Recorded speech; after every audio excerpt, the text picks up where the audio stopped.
Hey guys, welcome back to the channel. This is a story about what if Deku had the devil's attention part 1. If you guys enjoy this what if and want to see part 2, comment down below and let me know before I start. Please do support for more awesome content and leave a like, and don't forget to subscribe to my channel and also share this video with your friends and check out the description in my playlist. The author of the story SeanDanielBarro from Wattpad. So let's start the video. Izuku was walking home from school after a long day of being a training dummy. He was covered in bandages and scars, while his eyes had bags under them. Izuku passed a tea store to see the 𝗬𝗧𝗏 sports festival being broadcasted around Japan. His sister, Izuku Midorya, was at 𝗬𝗧𝗏, a prestigious school for the ones who want to become a hero. She was currently fighting one of her childhood friend, Shoto Todoroki. Izuku kept on walking, ignoring the crowd's words.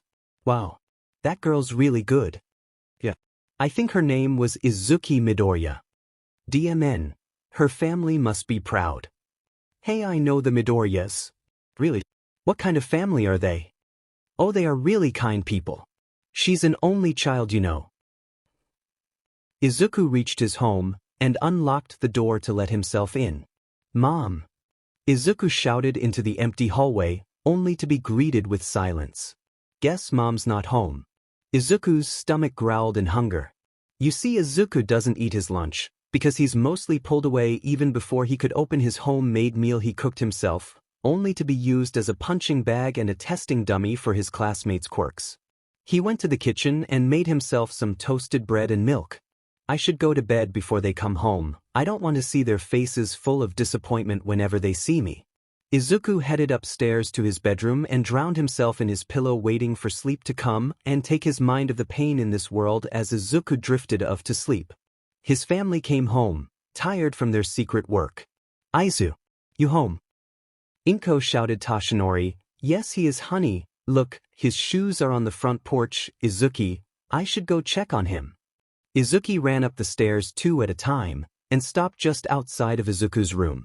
She slowly opened the door and saw Izuku thrashing in his bed asleep, his sheets wet with sweat. Aizu! Izuku screamed. She shook Izuku, forcing him to wake up from his dream.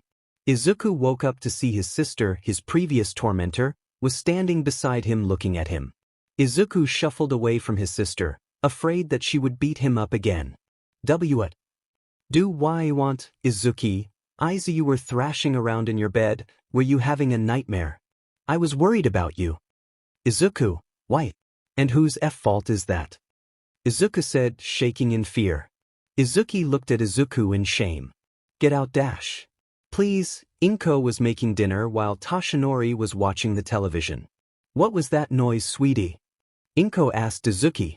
Izuku, nothing, Mom. Suddenly the phone rang and Toshinori picked it up. Toshinori, hello. Midorya's residence. Silence. Toshinori, what? Toshinori shouted in shock, making Inko and Izuku jump. What is it, honey? Inko asked when Toshinori put the phone down. I'm going to you for a while. No, Izuku, Toshinori said as Izuku grabbed her coat ready to go with her dad. What? But Dad, if it's urgent I must go too. Izuku exclaimed. But what's happening, Yugi? They said that someone stole files containing me and the children's quirks. Izuku got mad and said in a serious tone. Oh, who the hell is stupid enough to steal from you? Tell me, Dad. They say that it's Izuku. Inko dropped whatever she was holding. I don't know, a spatula or something. Izuku. Izuku was pushed against the school building's wall as his bullies, namely Izuku, Shoto, Kaken and the rest of their lackeys, were laughing and thinking out loud on what they should do with him. Kaken, didn't I tell you to stop dreaming, Deku? What the hell was that, huh? Izuku, wait, Kaken, Izumi, shut it, twerp. You should stop embarrassing yourself, you quirkless slug. Shoto, don't make your life any more harder than this, Izuku. Everyone else, yeah. Don't cry, Izuku. Don't show any signs of weakness, they'll only bully you further. I don't care, it's my dream.